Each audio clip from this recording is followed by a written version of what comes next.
Okay, Jeff, here we're going to take a look at your golf swing from yesterday and the practice time we had together. I think I'm going to keep this one very, very short and very, very concise for you, as there was only a couple main pieces that we really focused on, and most of them had to do with getting you some more miles per hour into that club head so that we can launch the ball a little bit further and a little bit higher, and also help it draw a little more instead of kind of the weak shorter shots to the right that you had been hitting early in the day. So the first thing I'll do on your left here is the first swings of the day that I recorded. On the right is one of the ones we took right before lunch. So all this stuff is before lunch, as you got a little bit tired out in the afternoon and we didn't get exactly what we wanted out of that afternoon hour, but in the morning it looked really, really great. So let's focus on that. I wanted you to make these big, long, stretched out backswings to try to move your left arm further. If you only stay with your left arm about parallel to the ground here, you know, you just have a limit as to how fast you can swing this club head. I know there's some guys with short backswings who can hit it pretty far, but for you to be able to generate some potential power, we need you to turn your shoulders more, your hips more, so that you can let your left arm travel further. So pretty apparent here in this backswing that this is a 7-iron, I believe, that your left arm has traveled quite a few more degrees. Your hips have turned more. Your shoulders have turned a lot more. They're almost to 90 degrees, which is pretty doggone good looking. That's a really good looking backswing. I told you I was jealous as to how everything lines up in your backswing. It's much better than mine.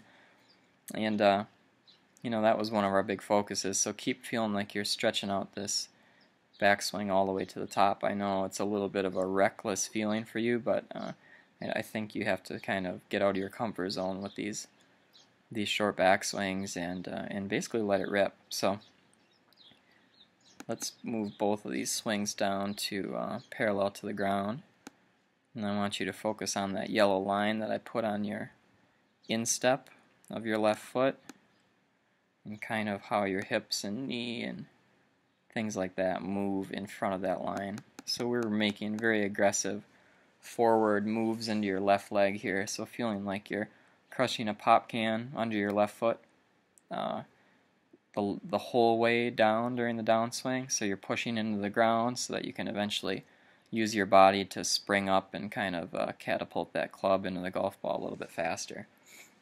So you can see you've got more flex in your left knee on the right hand side. Your hips are moving a little more forward, targetward, so you're doing more of a, you know, what we would call a pounce into the ground and getting ready to spring up and throw some energy at it. So we'll take both of them down to impact.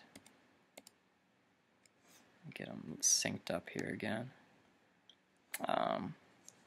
You know, your structure is really, really good. So all the work you've put in over the past couple of years with, you know, various training aids, DVDs, instruction, I think has gotten you all to a point where you can start making some big fast swings and not be so worried about mishitting the golf ball, because I think you're going to be surprised with a little confidence how well you're going to hit it if you just let yourself do it. So on the right hand side, much more forward with your lower body, much more energy coming out of the ground here.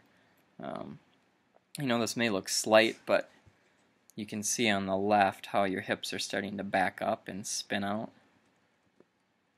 And kind of just a handsy, armsy swing.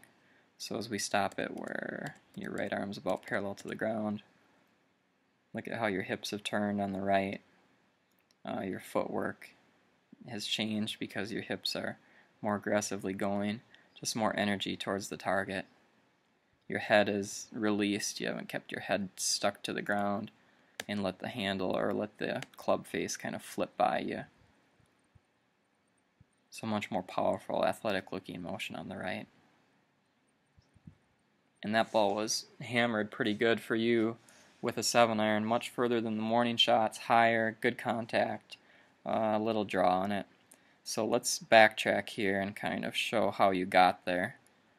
And I'll bring up a little clip here of this impact bag. And by the way, Martin says those can ship next week, so I'll get you set up with the Tour Striker impact bag and plain board so you can do some of this at home this spring and start getting some power into your golf game. So here we are.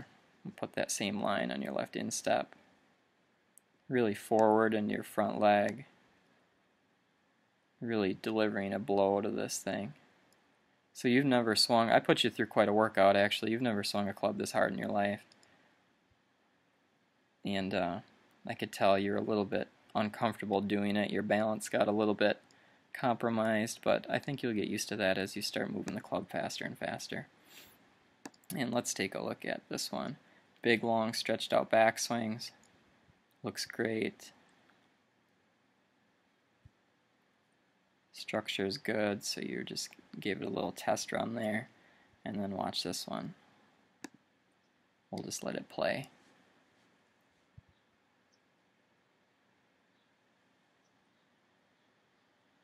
So you really put some energy into that thing and knocked it right off the ground.